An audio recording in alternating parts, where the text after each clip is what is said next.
Hello and welcome to episode 15 of Jank It Up Fuzzball. I'm your host, Brian, aka Jank2SO. Today's episode, we are looking at the second half of Greg and my Convergence Box sealed event.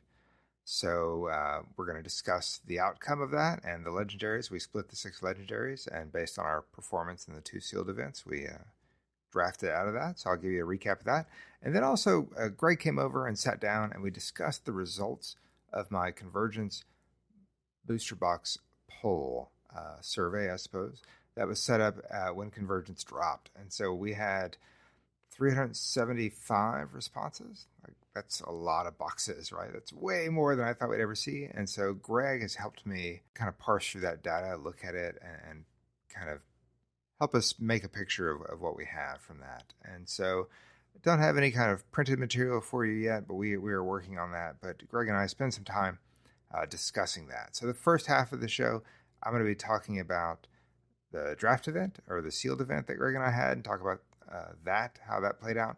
And the second half is going to be our conversation that was recorded before we played the sealed event. So it's a little bit of time warping going on. So we're going to start with me talking about the sealed event, and then we'll transition into the conversation that I had with Greg right before we had said sealed event. And then Greg and I, we also cracked a pack as we do with each episode, and that will be it. So welcome to another episode 15. Wow, I'm actually a little bit surprised I've made it this far. 15 is a good number, and if you're a listener, I really appreciate that. So thank you for listening.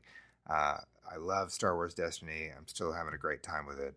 I'm still going to be cranking out content about the casual side of things, right? So if you've come here and you're listening to this, you know you're not going to get the hot takes on the current competitive meta. You're going to get more or less one person's journey as they play through the game and play or misplay through the game. And that's why you're here. So thank you for joining me. Let's go ahead and discuss what went down when Greg came over and we went through the second half of the box. So as a recap, we bought a box of Convergence.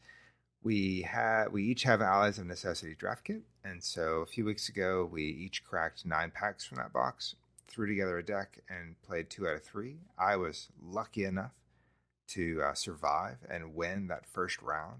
Having won 2 out of the 3, we went to the tiebreaker game, and Shot Caller helped me win. So if you want to hear all about that, check out the previous episode 14. In that episode, in that round, we only revealed 2 of the 6 Legendaries in the box. So we pulled Chewbacca's Blaster, and we also pulled Mega Blaster Troopers. Since I won, I'm guaranteed the first overall pick of the Legendaries. So Mega Blaster Troopers is looking pretty good. But we didn't know what we'd see. So we knew going into this event, we'd have 4 additional Legendaries. So we cracked our packs, and the very first pack that I opened had Padme Amidala. So that's a Legendary right there. Shortly thereafter, Greg cracked Enfys Nest, our 4th Legendary from the box. And then I pulled Palpatine, so unlimited power. And Greg pulled a Quicksilver Baton. So those were the 4 Legendaries that we had. And that completes our 6 Legendaries in the box. Hooray, no Crime Lord, right? So that's exciting. I've had 2 boxes of Convergence that I've been part of, and no Crime Lord. So that's good, I think, in terms of value. And so we had to build our teams. Now, I mentioned Palpatine, I mentioned Padme. I also got K2SO. So I had some characters that I could play around with. And I didn't want to run Palpatine because he costs 14 for 1 die. And that's just, I think, prohibitive considering the character costs from the Allies of Necessity. And I went with Padme. I liked her focus and the ability to resolve her focus sides as indirect damage. And then K2SO I thought was also interesting. He had 11 health. He's strong. He's got a cool power action. And then also he has an ability where if he is defeated, that ends the action phase of the round. So I went with him. And coincidentally, if I run Padme and K2SO, I could run the Outer Rim Outlaw to get yellow. But I would have to run the Allies of Necessity plot, which means after setup, you discard a card and you lose 2 resources.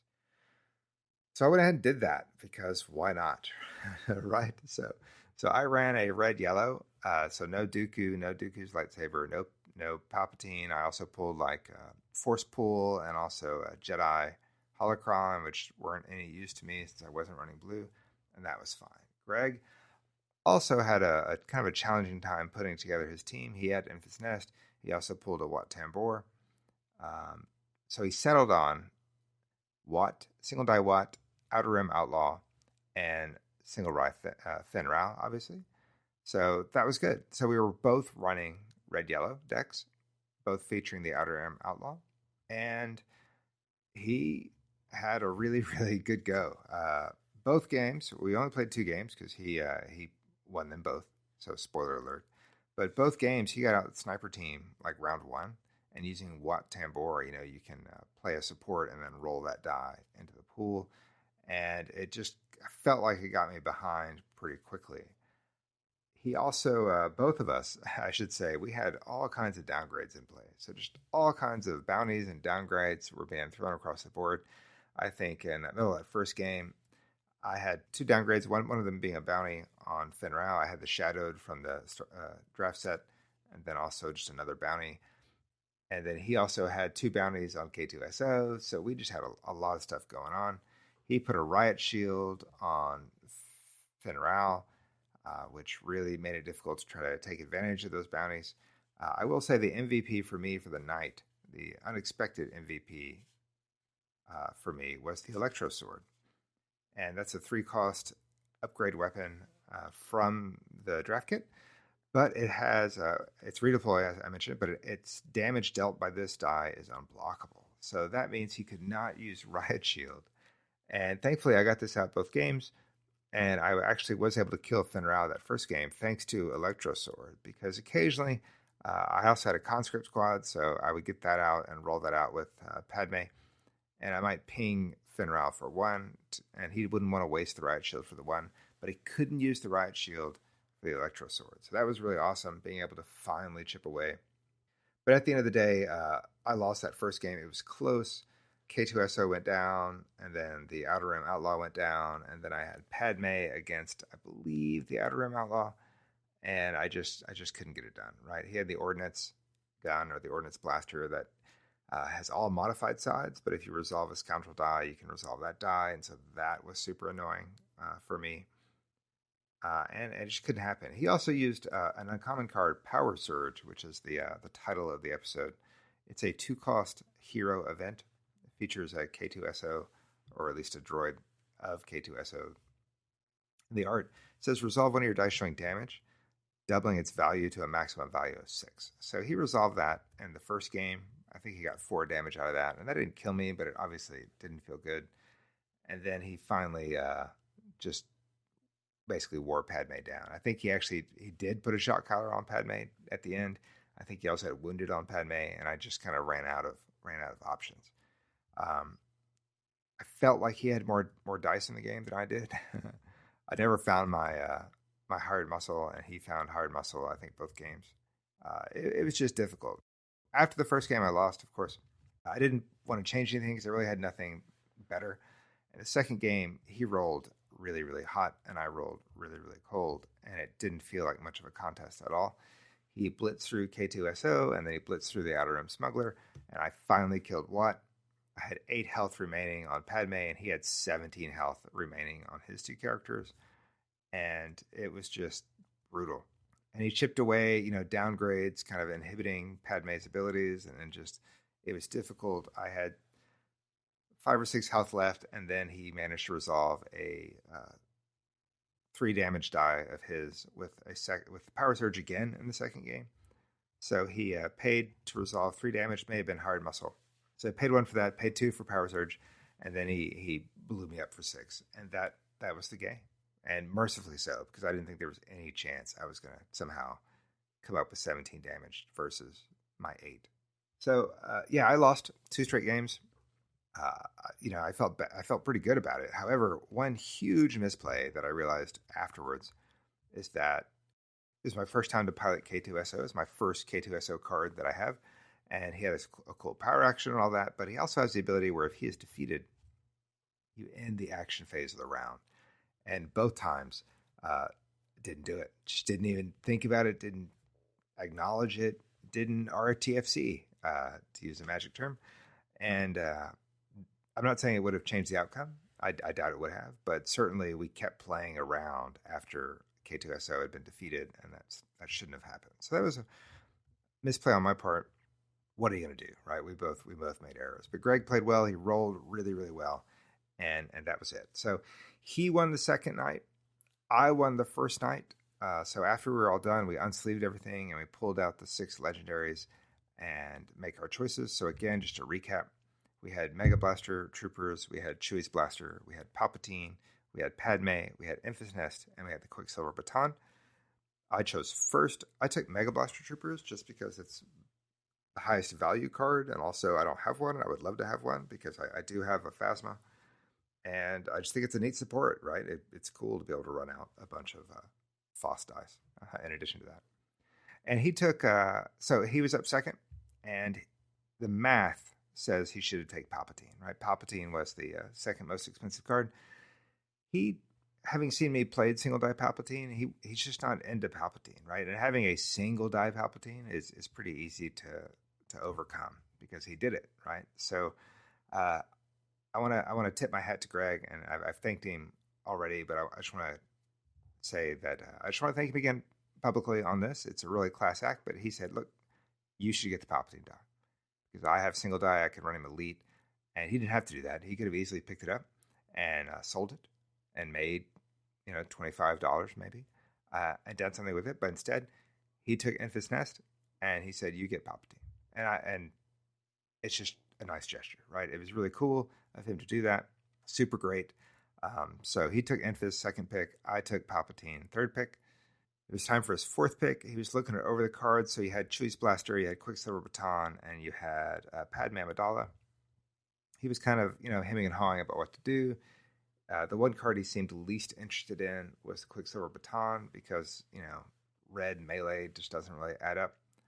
And so at that point, I was like, hey, I actually would like that card. I have a Phasma, and, I don't mind. I could put that in my soon-to-be-made Elite Palpatine deck. And so I said, I'll take the Quicksilver Baton if you want the other 2 cards. And he was happy with that. So he got Chewie's Blaster, which was an MVP of the first round of the sealed tournament. Then he got, with the 6th pick, he got Padme Amidala. So monetarily wise, yes, I made out with the better cards, but I hope he enjoys the 3 that he got. And I can certainly use my 3, and I think it'll do all right. So overall, no Crime Lord, no Lat. I thought the box was really good. We had a Mega Blaster Trooper, we had a Palpatine, we had an Enfys Nest, and we had a Padme Amidala. So I think that's a great box. I'm happy that I got my half out of it. I think Greg's happy with his half. And we got a whole bunch of other cards, right? A whole bunch of other cards. By the way, if anyone needs a shot collar, hit me up. I've got 7. So too many shot collars to go around. But if you need them, let me know. Since the 2 games we played finished really early, we played a few extra constructed games, and I did much better there. So I'm not going to go through those too much. But it was fun. I didn't end on a losing note, so that was good. So yeah, we finished our box. I have inputted our box information into our poll. So I mentioned that the second part of this conversation, which we're about to transition into, is Greg and I talking about the Convergence poll that I set up and talking about the data that we have. 375 responses. Thank you so much to everyone that took the time to submit their box legendary pools. And it was interesting. It was interesting just to hear Greg talk about what he found and just things like that. So stay tuned for that. It's a great conversation. We both are kind of data nerds, and so it's cool just looking at the numbers, talking about the numbers, looking for any kind of regional bias or color bias. Yeah, stay tuned for that. And then at the end of the episode, we crack a pack. I let Greg open it up, and it's another Convergence pack, so check that out as well.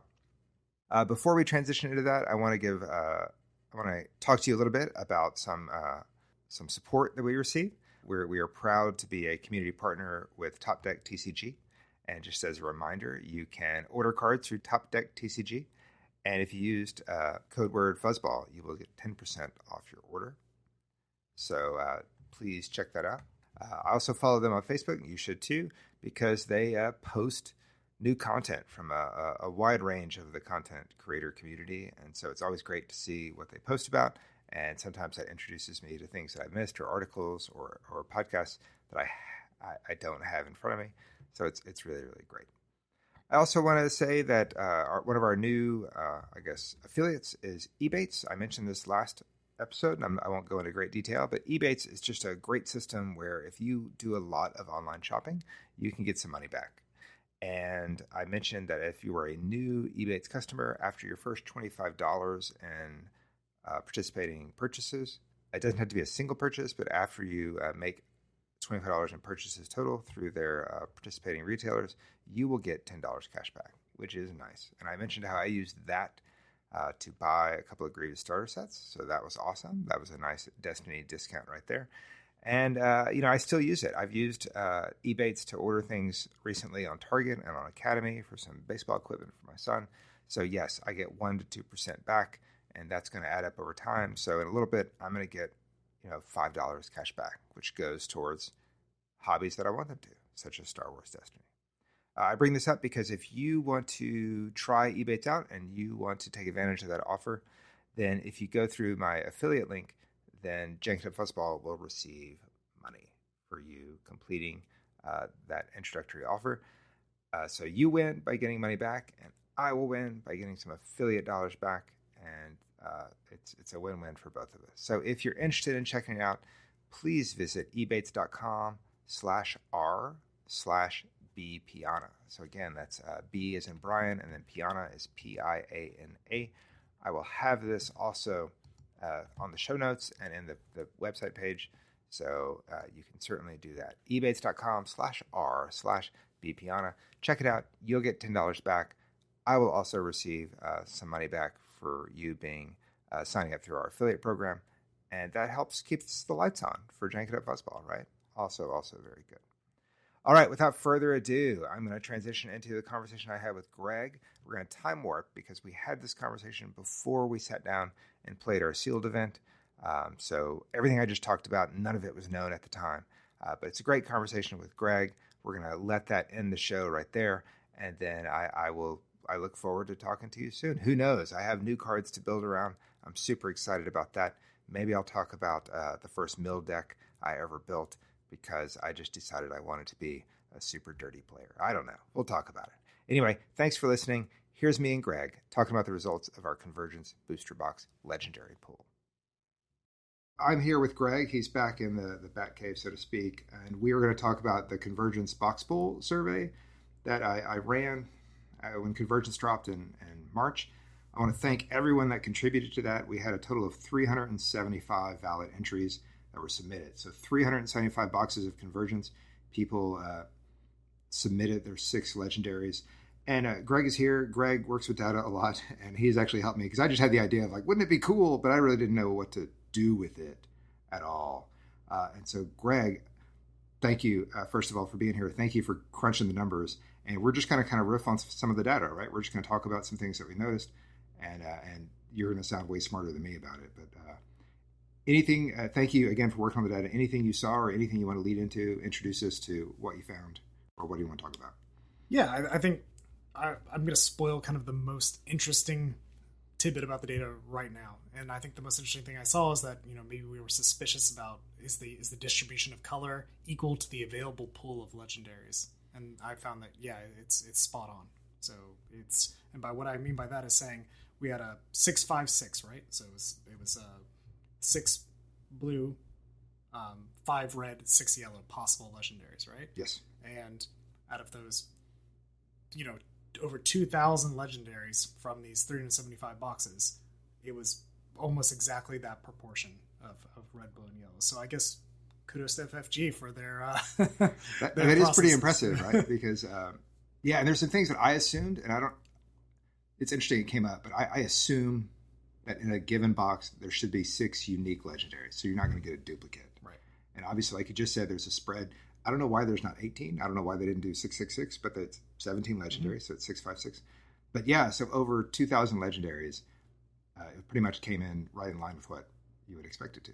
Yeah, and from a data nerd standpoint, I even statistically tested it against a 6-5-6 proportion, and it was not significant, meaning it fell well within expected proportions. So they know what they're doing, you think? I mean, I'm not a supply chain expert, so Okay. I don't feel confident saying that, but I'm just saying it was a nice surprise because I think, someone might expect that if you're doing something like this and manufacturing dice and distributing them all over the world, that you might expect there would be some problems in the distribution, but it worked out well. I mean, I know, and a lot of people in the community have their concerns or complaints about FFG with delays and things like that, but obviously to manufacture a product such as the dice that aren't involved in any other games, and then to control the distribution is pretty impressive. So to see these numbers line up, I mean, a sample size of 375 is big. And I thought, that's not nothing. I thought I'd be lucky if I got 80 responses. Like literally, I was really hoping like creep close to 100, and 375 is amazing. And at the time of recording, we're going to finish our box tonight, so we'll have another data point. And if you're listening, if you opened a Convergence box lately, please continue adding your data in. This is not a closed case. We're interested. I'm interested anyway, in just getting more and more and more. But 375 is very impressive for that. What else jumped out at you? So I think I also should mention that we had 375 total boxes, and as best I can tell, we had 184 people that submitted those. So it's about 2 boxes per person. I know you, for example, submitted a large portion of that at a box tournament. So I collected paper slips and then submitted a lot of that myself. So that was you had about 20, but there are a few high numbers like that, but mostly this was a lot of 4, 3, 2, 1 kind of submissions for the most part. So I thought that was interesting. So we had a lot of different people. So and the most frequent. I mean, we should talk about the frequent pools, right? Right. Yeah. Let's talk about that. So again, every as you expect, every legendary was represented. But out of 375 boxes, go ahead and tell us what were some of the high frequency ones. So Sorisu Mastery. I'm not used to saying it. Sorisu. I don't know. Sorisu Mastery, Mega Blaster Troopers, and Entourage were the top 3. Right. So I think that's interesting. I think it's exciting because that's at least one from each color faction. Right. Mm-hmm. Now again, it's our sample, 375 boxes, but Sorisu Mastery had 158. Which was the high point. Mega Blaster Troopers at 153, and then Entourage at 143. So the one at 158, Sorisu Mastery, that's almost 50%, based on my numbers. I know you're looking at your numbers, and I just wrote down. Oh, you mean in terms of like people getting it? Yeah, no, it's a fair point. Yeah, I didn't think about it that way. That is a good point. Right, so it's almost based on our boxes, you had almost a 50% chance of pulling Sorisu Mastery, which I think was just interesting, considering there are just mathematically there's 17 and you're only going to get 6. Mm-hmm. So the fact that 1 or 2 of these ended up really close to 50%, I think is interesting. Yeah, and that's a highly desirable card along with Mega Blaster Troopers, which wasn't far behind. Sure. So we have to mention number 4, everyone's favorite. Which one was that? Crime Lord. Oh yeah, right, exactly. So I don't have a Crime Lord, and I'd be fine with it. But I understand reprinting a legendary that's not cool. So FFG. Don't do that again. I don't listen to as much Destiny podcasts as you, but I've heard that comment several times. Yeah, don't do it. I know in terms of if you're interested in what was the lowest out of our 375, it appeared to be Mace Windu's lightsaber, only 109, with Yoda spear right next to it. Yeah. Right. So that's interesting. Now for my one personal box that I opened, I got none of these 6 that we've mentioned, so I fell much closer to the in between. It's wild in terms of that. So Crime Lord being one that a lot of people wanted to avoid was number 4. So a lot of people pulled a Crime Lord. Yeah, and probably pushed a lot of comments. A lot of the comments about Crime Lord, it didn't help if people, certainly it was reprinted, and then so many people. If we extrapolate this saying, yeah, this happened across a lot of boxes, then a lot of people were probably not pleased to get probably disappointed. Yeah, that's true. Very, very good. What? Anything else? Yeah, sure. So looking at the legendaries by color, it's not surprising also that we saw that a lot of people pulled yellow and blue. I mean, that's not surprising. Red was significantly behind those. So just again looking at that 6-5-6 spread on colors, and of course I do want to talk about a couple anomalies that we saw in the data. Thank you for those who wrote in their comments. That's really helpful and very interesting to see, even if it meant I had to work a little harder to manage the data. Right. I'm totally okay with that because it was fun. So, for example, we had someone who got 2, I Four storms. Four storms. Yeah. So poor guy. Yeah, that's unfortunate, right? Pulled a second Force Storm. I should say he pulled 7 legendaries. Right, 7 legendaries in a box. So that's an anomaly, right? That's a mistake. And I just mentioned how I didn't expect anyone to ever get. I didn't consider that someone would get 2 of the same, but someone did as an anomaly because they got an extra, and then of course someone else didn't get 6; they got 5. Oh man, that'd be the worst. So if you know who you are, that other guy has your card. Yeah, he's gonna send you the 4 storm. No we'll just speak for him. Just send that guy your address, and we'll take care of it. We'll take care of it. That's funny.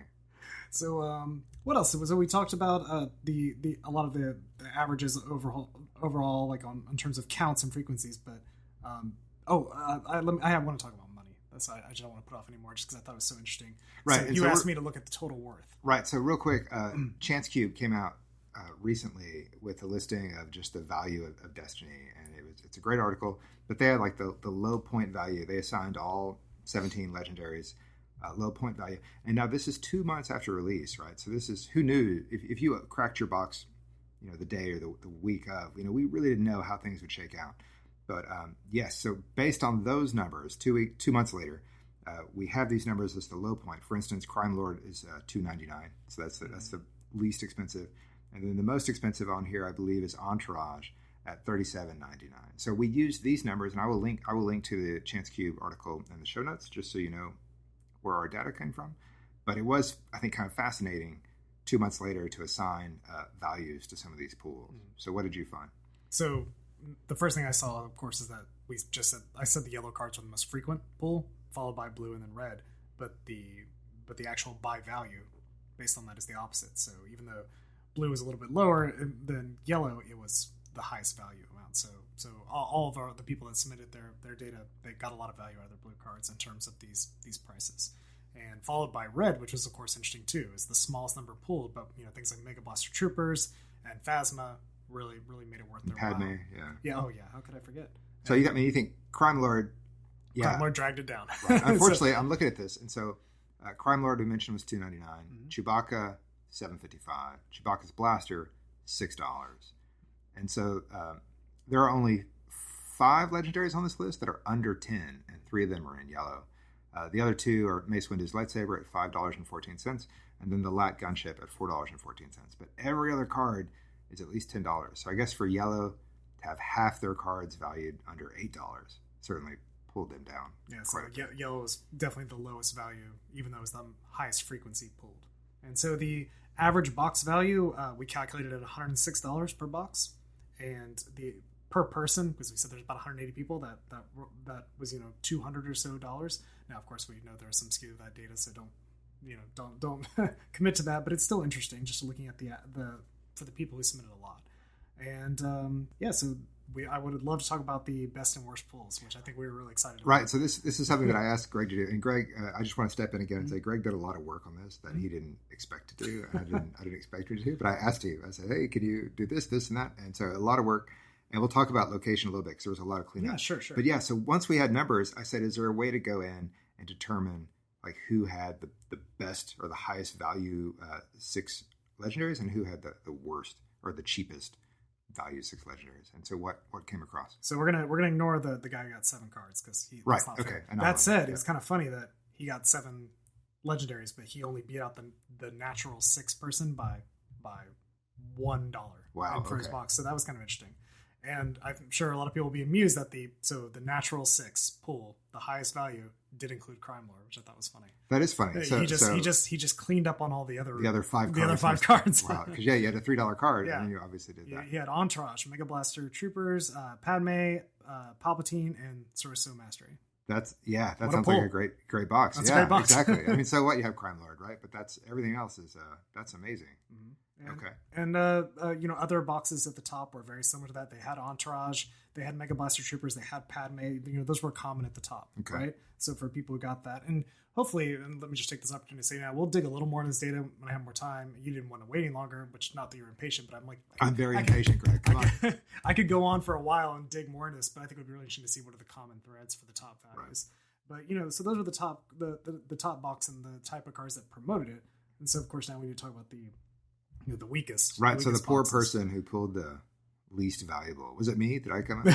I don't know. Yeah, you might have to tell me later. I did not pull a Crime Lord, so I feel like I guess there's a chance that Crime Lord is probably in that. I'm actually very surprised that Crime Lord is in the most expensive box. That's really fascinating. So, did it show up in the bottom box? Oh yeah, of course. Yeah. So it's in fact, I'm looking at the the bottom 4 boxes, and I'm pretty sure that Crime Lord is present in all of them. So yes, it is.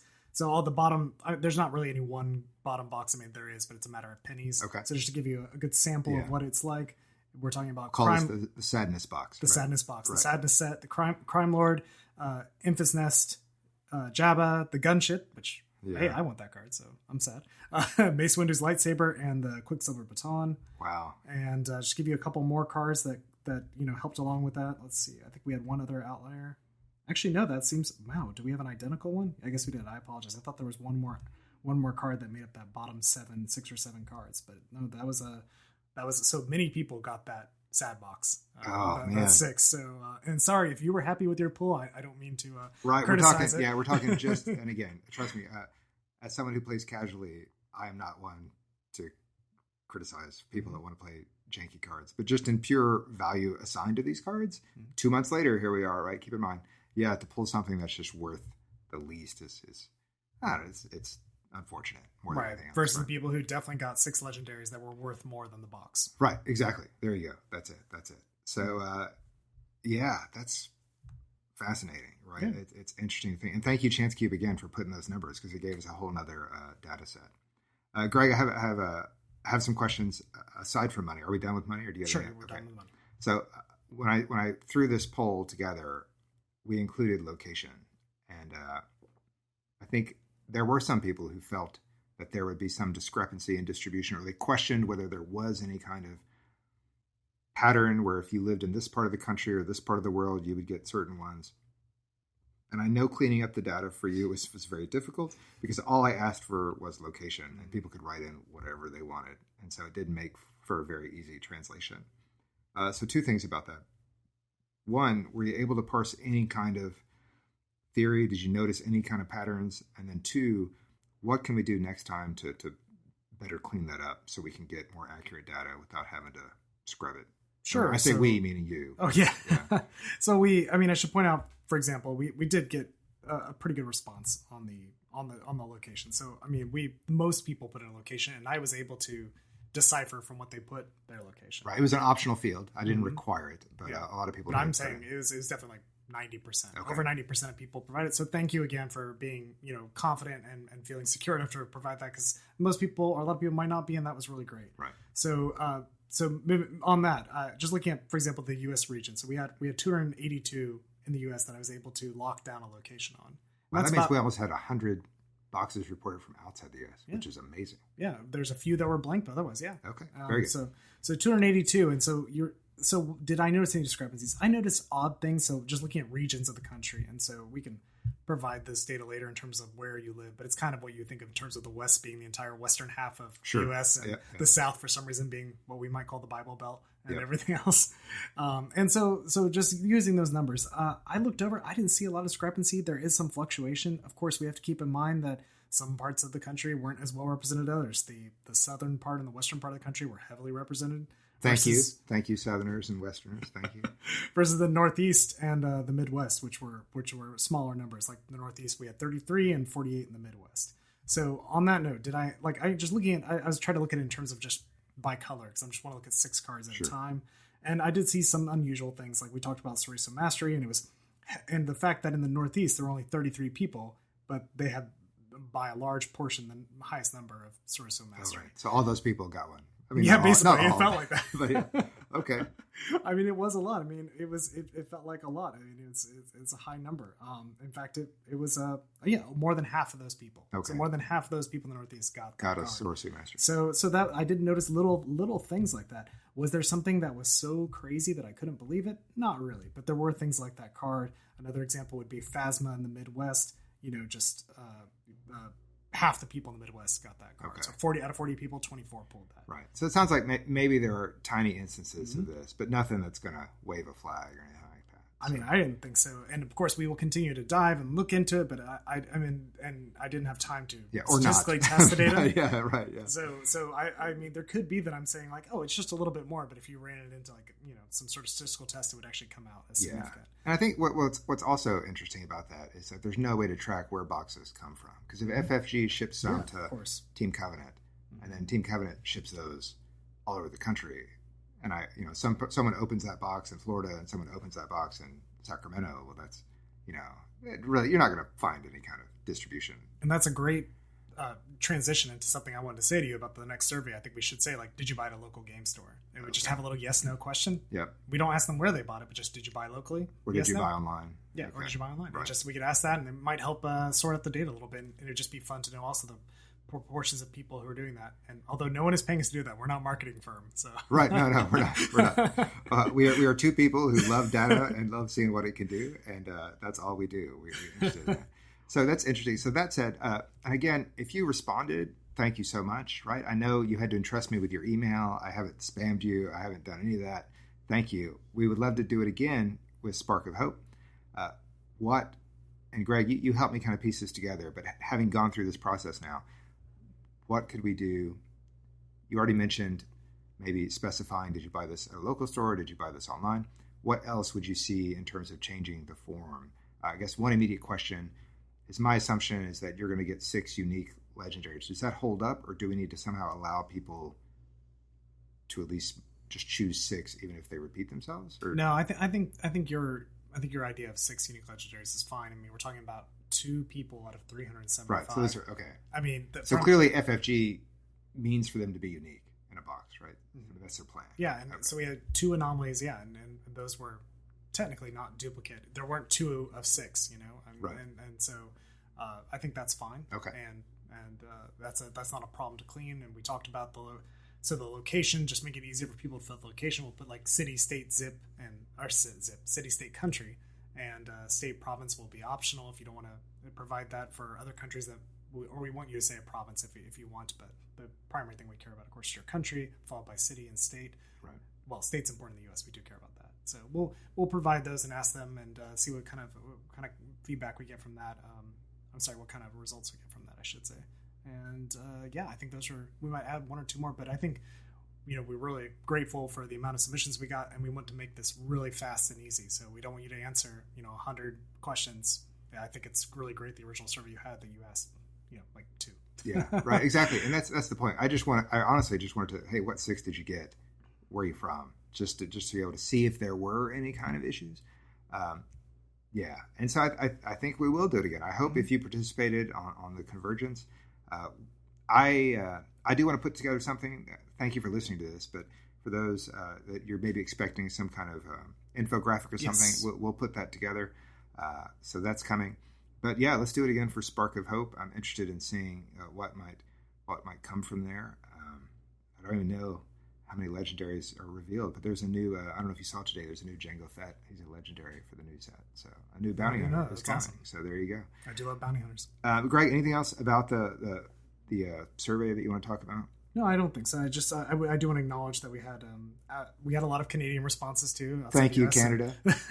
Thank you. And so that's great, and we can dive into that. We don't have time today, but we also had by my count 54 outside of North America. So we had, awesome. So we had so kudos to the Kiwis and the Australian folks for submitting their 6 entries. That's great. No, it's cool to get worldwide representation. Did we get any in South America? No, we did not. Oh, sorry. Nothing. Yeah, right. You mentioned that specifically, and I forgot to tell you. Sorry.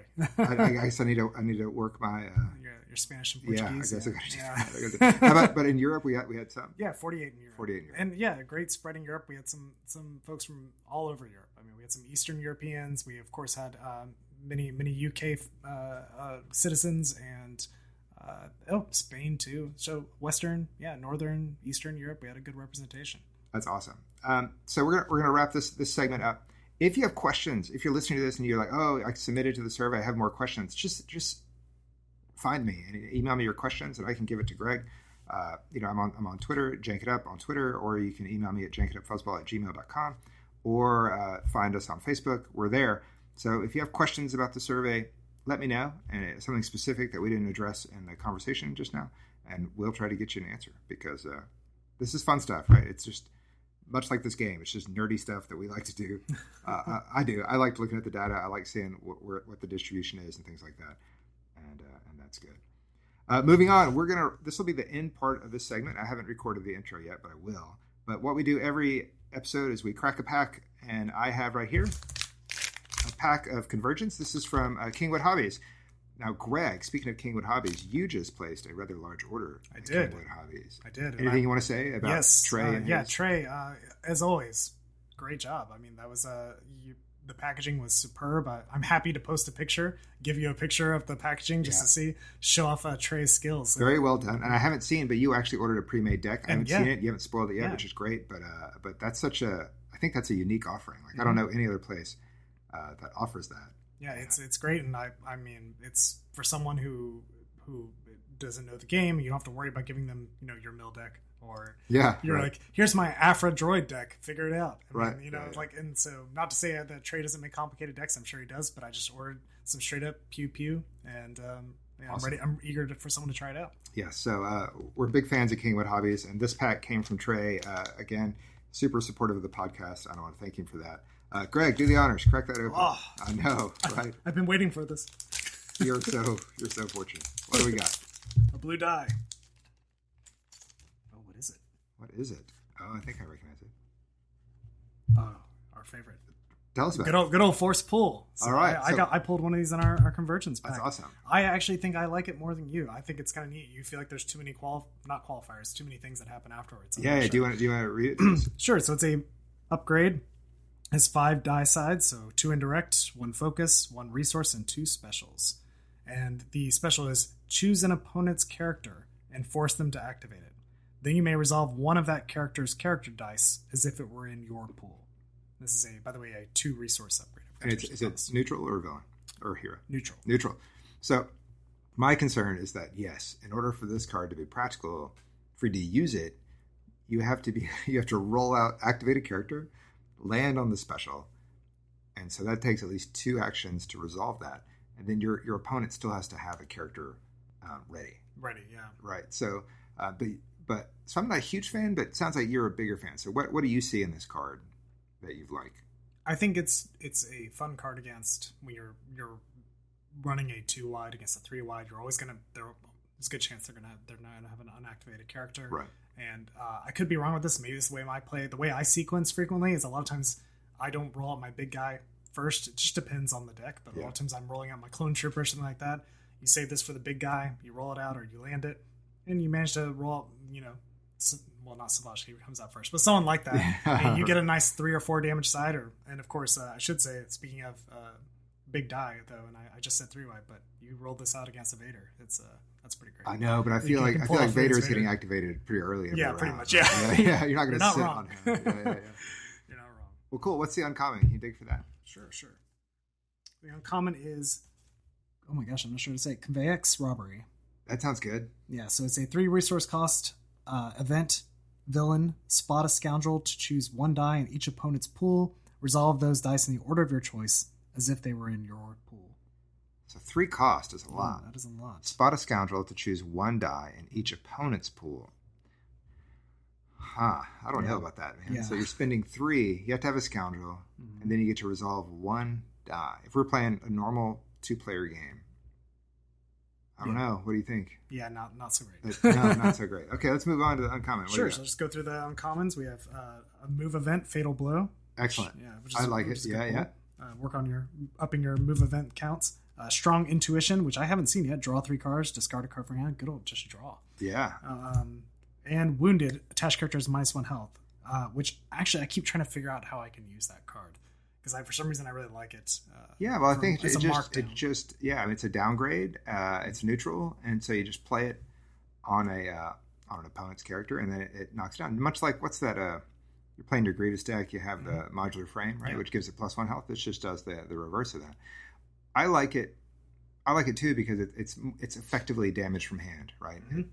Now it's 1 damage for 1 resource, and more competitive players will say you should get 2 damage per resource. So it doesn't quite meet that curve. But I like it. If you're really trying to pin someone down, it goes around shields. It does everything it needs to do, and it lowers their health by 1. So I think it's a fun card. I guess the fun part that I like imagining about it is that you have a character with like 9 health. You get at least one of those on, maybe 2, or on another character, and it just feels so much easier to get a quick kill by round 2. Yeah, I guess that's my thinking of it. But that said, I agree. It's not a super competitive card, but it would be fun to ruin someone's good times. Right, and it obviously costs a resource. So instead of doing something else, you're attaching it to someone like that. Fatal Blow is interesting too. It's a neutral. It's 2 cost. It's an event. It's a move, so it could be used with that plot, which I'm forgetting. Lightsaber Mastery. Thank you, Lightsaber Mastery. So it could be hidden under there. Resolve one of your character dice showing damage, increasing its value by the number of upgrades on that character. So I had this in that Fateful Palpatine deck.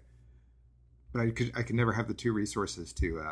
No, actually, what's true is I had 1 Palpatine die, and you removed it every chance you had. Yeah. And so it was kind of a dead card because I couldn't. Which, of course, is great because I'm not that great of a player. I forgot that you had this. I just was. You kept rolling hot with Palpatine's die. You were just like 2 damage, 2 this, 2 that, and I was like, no, get that out of here. Get that out of here. Yeah. Most unfortunate. So a blue heavy pack, right? 3 blue cards, a yellow card, and a gray card. So yeah. Awesome. So the rare, again, was Force Pull. That's a neutral, blue neutral. And then the uncommon was Conveyix Robbery, which seems overcosted. I don't know. Spot a scoundrel to choose 1 die in each opponent's pool. Resolve those dice in the order of your choice as if they were your own. So I guess if you're playing a multiplayer game, it's better, but still not. Doesn't sound great. And then the commons were Strong Intuition, Fatal Blow, and Wounded. All right. Hey, thank you for hanging in. Greg and I are recording this early because we're about to go finish our Convergence Box sealed event. So we have half a box to crack. Mm-hmm. We're going to battle through. We've already cracked 2 Legendaries. That means there are 4 more Legendaries in there. You'll probably hear all about it at the top of this episode. So I'll probably edit all this out at the end. But thank you for listening. Greg, thank you for coming on again. You're a man of the people. I know they're excited to hear from someone other than me. So thank you for doing that. Remember, play some jank, roll some dice, have some fun. We'll talk to you soon.